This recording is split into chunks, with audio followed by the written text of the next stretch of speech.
नमस्कार। आज हम यूनिट एंड डायमेंशन को सॉल्व करेंगे। तो आपका जो 11 का जो फर्स्ट चैप्टर है, और आप देखिए हम क्वेश्चन को बिल्कुल सीरियल वाइज जिस तरह से आपके मॉड्यूल में दिए हुए हैं, कोचिंग के मॉड्यूल में दिए हुए हैं, उसी ऑर्डर में ले रहे हैं ताकि आपको इधर उधर क्वेश्चन को सर्च करना नहीं पड़े।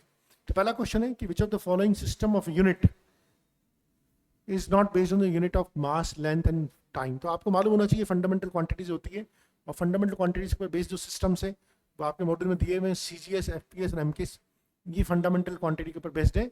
SI सिस्टम जो है वो रिलेटिवली न्यू सिस्टम है। इसमें जो फंडामेंटल क्वांटिटी होती है वो बढ़ जाती है, साथ में कोई ड्राइव क्वांटिटी भी आ जाती है। तो हमारा जो करेक्ट आंसर होगा वो होगा SI। ये जो तीनों सिस्टम है ये एब्सोल्यूट फंडामेंटल क्वांटिटीज के ऊपर बेस्ड है। तो ये हमारा पहला सवाल हो जाता है।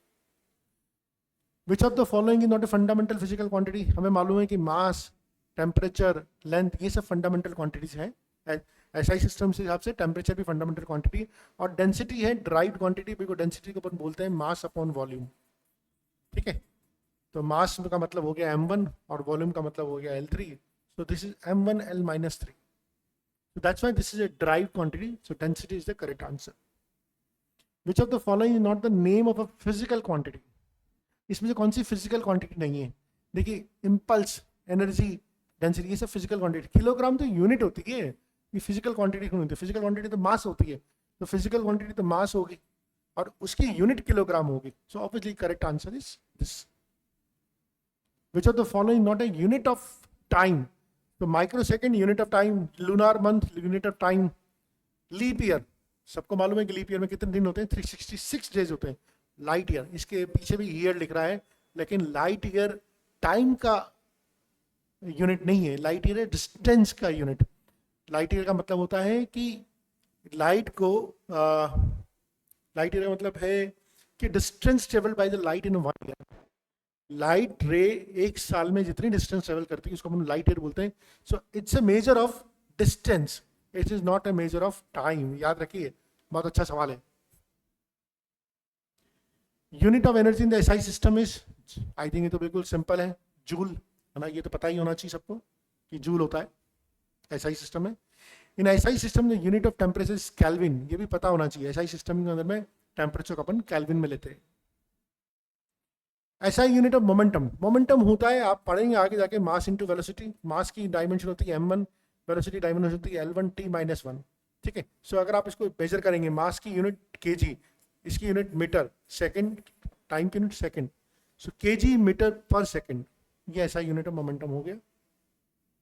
SI unit of pressure, SI unit of pressure ये भी आपको याद रखना पड़ेगा, पास्कल होता है। ये आपकी CGS यूनिट होती है, तो SI unit of pressure is pascal. ठीक है, kg मीटर पर second stands for the kg को बोलेंगे मास की टर्म्स में m1, मीटर को बोलेंगे L1 और इसको बोलेंगे T-2। तो आपको दिख रहा है कि कौन सी यूनिट है? ये फोर्स की यूनिट है। फोर्स इक्वल टू होता है मास इंटू एक्सेलरेशन, है ना? तो मास होता है m1 और ये L1T-2 जाता है एक्सेलरेशन। सो kg मीटर पर second square stands for the force. Newton पर kg is the unit of, ठीक है, न्यूटन पर kg। तो अपन डायमेंशन लिख लेते हैं। न्यूटन का मतलब हो गया, फोर्स की यूनिट है m1 L1T-2, और kg1, तो kg भी नीचे चला गया, m1 ये कट गया, L1T-2। L1T-2 क्या हो जाता है? एक्सेलरेशन, एक्सेलरेशन हो जाता है। ठीक है, तो ये हो गया एक्सेलरेशन। ज़्यादा अच्छी तरह से आप इसको तब अप्रिशिएट करेंगे जब आप काइनेमेटिक्स को पढ़ लेंगे, है ना?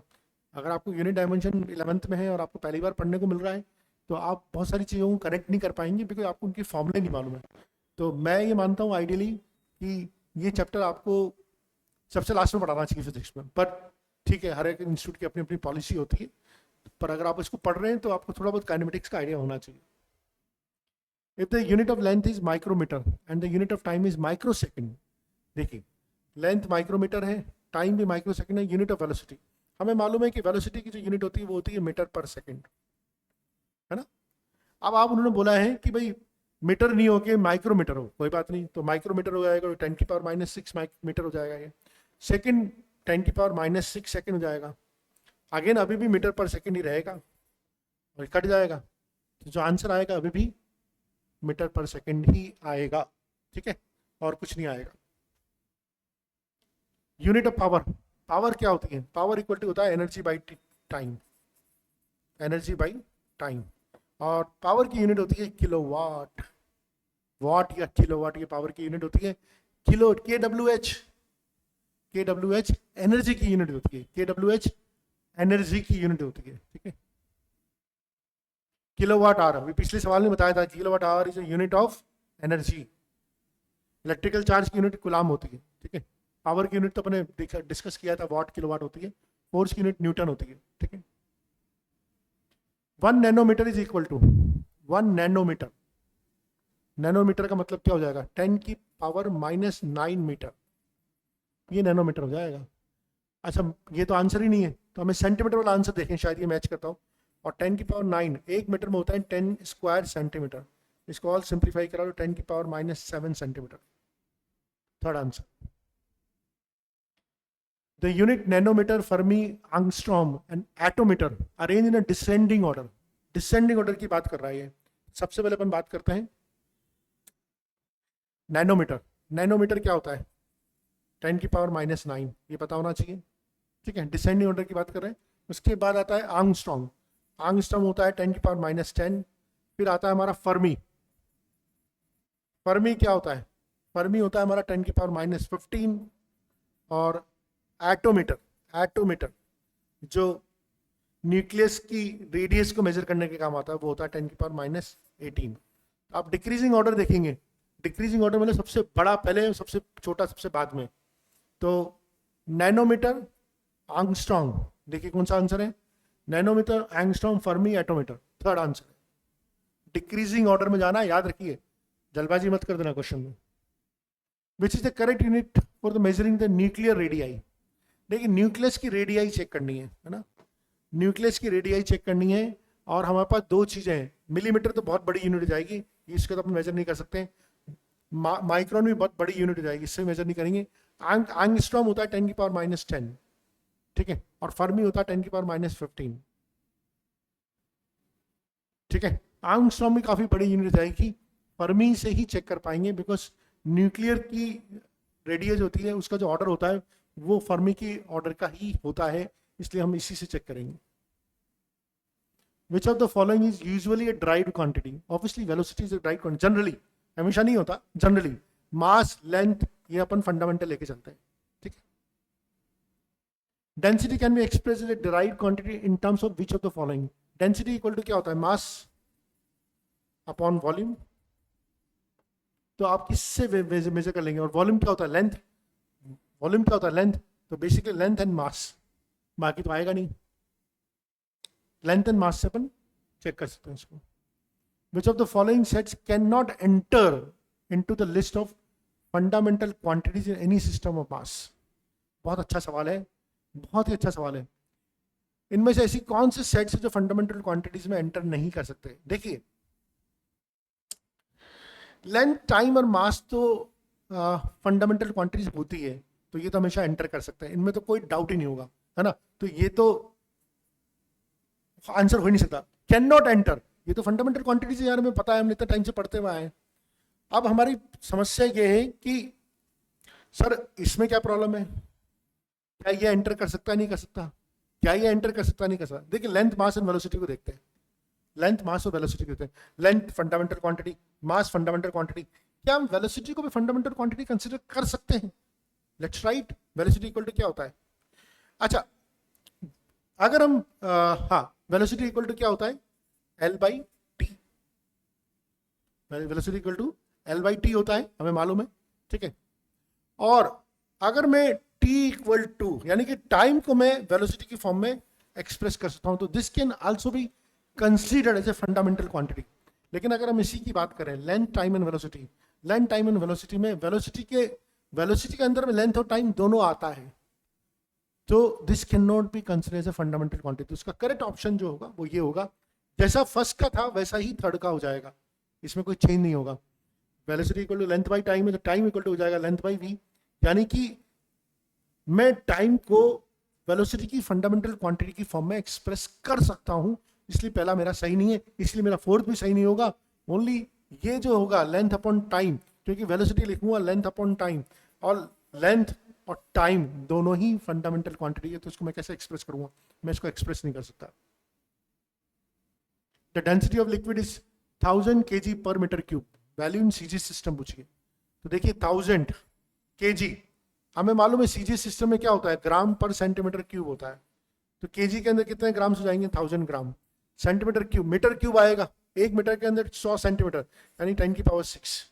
इसको सॉल्व करेंगे तो क्या हो जाएगा, 1 ग्राम पर सेंटीमीटर क्यूब। बहुत सिंपल सवाल है तो, ठीक है। और ऐसे ही आते हैं आपके, surface tension of a liquid is 70 dance पर सेंटीमीटर। आपको एमके सिस्टम में डिफाइन करना है। एमके सिस्टम मतलब एमके सिस्टम डिफाइन करना, क्या देखते हैं, 70 डाइन्स। हमें मालूम है 1 न्यूटन इक्वल टू क्या होता है, 10⁵ डाइन्स, है ना। तो दिस इज 10⁻⁵। एक डाइन को अपन ने न्यूटन में कन्वर्ट किया और सेंटीमीटर को मीटर में कन्वर्ट किया। तो 70 into 10⁻³ which is watt, 7 into 10⁻² newton per metre, ठीक है। Second option. Unit of length, velocity and force are doubled, which of the following is correct. आपने क्या कर दिया, डबल कर दिया, ठीक है, आपने डबल कर दिया। तो unit of length, velocity and force are double. तो अब आपको बताना है कि विच ऑफ द फॉलोइंग, क्या क्या डबल होगा। देखते हैं क्या क्या होता है।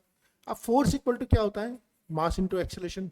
एक्सेलरेशन इक्वल टू क्या होता है, v/t, है ना। अब आप देखते हैं unit of time is doubled. ये देखते हैं हमने क्या डबल किया, है ना। तो फोर्स इक्वल टू हो गया, फोर्स इक्वल टू एक तरह से हो गया mv/t, ठीक है। अगर चलो मैं ये देखता हूँ, मोमेंटम की बात करता हूँ, तो p इक्वल टू होता है मास इनटू वेलोसिटी, बिल्कुल, ठीक है। और मास इक्वल टू यहाँ से क्या लिख सकता हूँ, Ft/v लिख सकता हूँ, नहीं लिख सकता, बिल्कुल लिख सकता हूँ। तो Ft/v इंटू v से v कट गया, तो मोमेंटम इक्वल टू आ गया, मोमेंटम इक्वल टू आ गया F इंटू टी। क्या करा मैंने, अच्छा, फोर्स को डबल किया, फोर्स को डबल किया, लेकिन टाइम पे क्या फर्क पड़ा ये तो मालूम नहीं पड़ा मुझे। तो ये तो मुझे यहाँ से तो मालूम नहीं पड़ रहा कि टाइम पे क्या फर्क पड़ रहा है। ओके, एक और चीज कर लेते हैं। हमें मालूम है v इक्वल टू होता है L/t, बिल्कुल होता है। वेलोसिटी इक्वल टू लेंथ/t होता ही है। मैंने वेलोसिटी को डबल किया, डबल कर दिया, मैंने लेंथ को डबल किया, डबल कर दिया। अगर मैंने दोनों डबल कर दिया तो टाइम पे क्या फर्क पड़ा, टाइम पे कोई फर्क नहीं पड़ा, टाइम तो कांस्टेंट ही रहेगा। अगर टाइम कांस्टेंट रहेगा तो आप देखिए, टाइम कांस्टेंट रहेगा तो क्या क्या, ये तो गलत हो गया। मास पे देखिए, फोर्स क्या किया मैंने, डबल किया, और वेलोसिटी भी डबल करी, और टाइम कांस्टेंट है, तो फोर्स पे भी, मास पे भी कोई फर्क नहीं पड़ेगा, बिल्कुल नहीं पड़ेगा। मोमेंटम चेक कर लेते हैं, टाइम कांस्टेंट है, फोर्स को डबल किया, मोमेंटम डबल हो गया। मिल गया आंसर, मिल गया भैया, आगे करने की जरूरत ही नहीं है, यही मिल गया, थर्ड ही मिल गया। ये दोनों गलत हो गए, यूनिट ऑफ एनर्जी डबल होगा, ये चेक करने की भी जरूरत नहीं है, यहीं से हो गया इतना। Next, okay. अब सिमिलर क्वेश्चन है कि